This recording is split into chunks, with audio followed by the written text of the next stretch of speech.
boa tarde a todos. Meu nome é Marcos. Gostaria de iniciar agradecendo à professora Silvia pela oportunidade de apresentar este trabalho, que é direcionado à disciplina de Pedagogia de Museus. Faz parte do programa de pós-graduação na modalidade de mestrado da Universidade Federal de Uberlândia. Hoje vamos discutir as mutações na construção dos museus de ciência, um tema explorado no artigo de Silvana Souza Nascimento e Paulo César Santos Ventura. O objetivo é analisar as transformações profundas que essas instituições vêm sofrendo e o que isso significa para a educação e a cultura. Bom, estruturado em algumas etapas, nós iniciaremos com a breve introdução que fala sobre o papel do museu como um espaço cultural e pedagógico. Na sequência, vamos abordar o núcleo do artigo, que aponta quais são as 5 mutações estruturantes. Depois, vamos analisar a evolução das exposições e da museografia.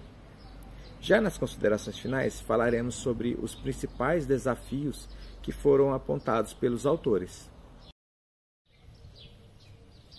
Bom, o artigo parte do princípio e deixa bem claro um ponto, que o museu ele vai além de um espaço de simples preservação do patrimônio. E aí o artigo ainda destaca que desde o século XVIII o museu assume um papel que tem uma clara missão também pedagógica. Ou seja, e aí data desde a Revolução Francesa, que a ciência e a tecnologia foram incorporadas ao domínio da cultura, necessitando então de um espaço museográfico. Bom, os autores ainda descrevem que os museus contemporâneos agregam uma missão pedagógica além da sua função de preservação da memória do patrimônio.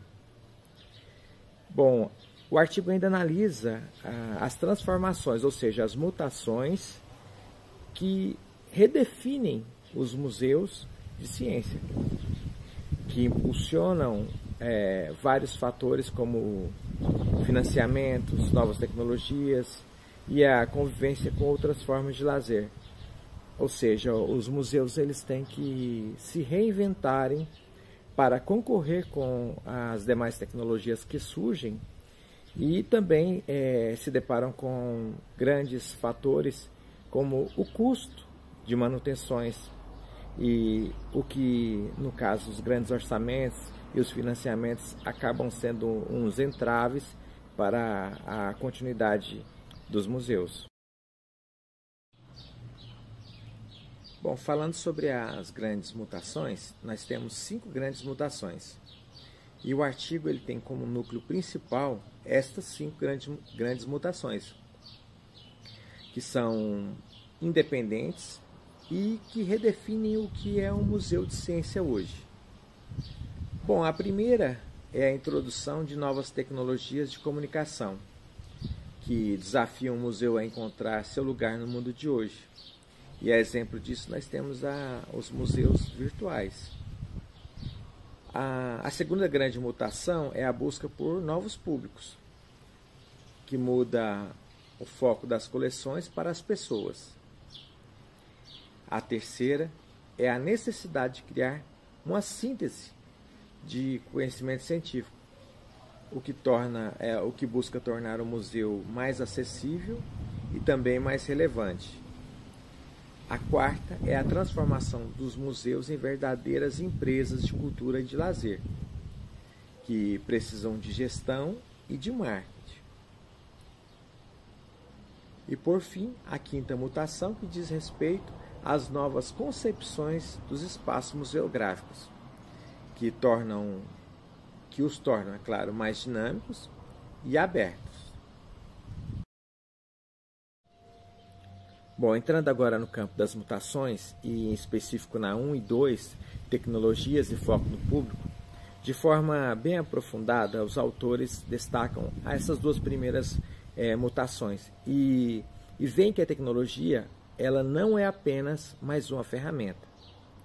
Destacam que ela força o museu físico a oferecer experiências que são únicas e que vão de encontro a reflexões. E que tais experiências e reflexões elas não podem ser substituídas por um museu virtual. Já a segunda mudança, que envolve o foco no público, ela tem uma centralidade no visitante. E o objetivo não é apenas mais expor um acervo. Tem o objetivo de engajar, seduzir, criar uma relação de pertencimento que vai efetivamente ao encontro do público. Mutações 3, 4 e 5, que são respectivamente síntese, gestão e espaço. Bom, essas três mutações elas reforçam uma mudança de paradigma, que colocam um museu e esse museu passa a atuar como um integrador de saberes, conectando saberes que antes eram vistos como separados. E os museus, para sobreviverem e se tornarem mais prósperos, eles adotam uma gestão mais profissionalizada, quase empresarial, o que faz com que ele tenha espaços mais fluidos e que o faça também, e que faz com que ele vá além dos muros e muitas vezes tornando-o interativo. Agora, de forma bem conceitual, analisando cada uma dessas mutações, iniciando pela síntese do conhecimento, nós temos que o museu se posiciona como um lugar que conecta ciência, técnica, arte, história, para promover a autonomia intelectual. Sobre a gestão empresarial, termos como orçamento, marketing, qualidade entram no vocabulário museológico. Então, agora o museu é visto como uma rede sociotecnológica. Sobre os espaços, a museografia abandona percursos lineares, buscando múltiplos caminhos e um diálogo entre a arquitetura e o cenário. E aí é quando falamos que as exposições extrapolam os muros do museu. Bom, agora nós vamos falar sobre as três gerações de exposições. Bom, a questão do museu, ele sofre uma evolução, e essa revolução ela reflete diretamente na forma de expor. E os autores identificam em três gerações. A primeira geração é a do museu clássico, focado no objeto, onde o visitante é um especulador silencioso.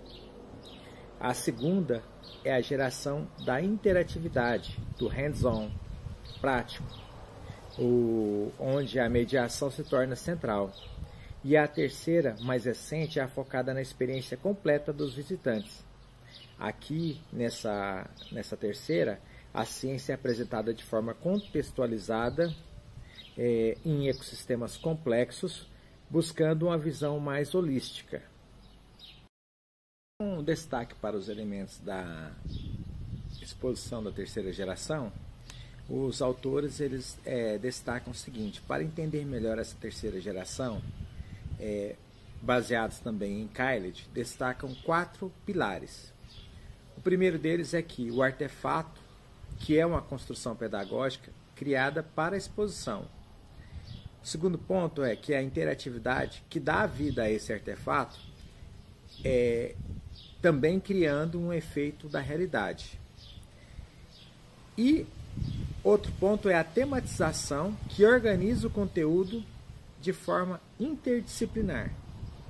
E agora ressalta também que, completando a ideia, que é a lógica das mídias, que usa cada meio de comunicação de forma estratégica para sensibilizar, informar ou ensinar.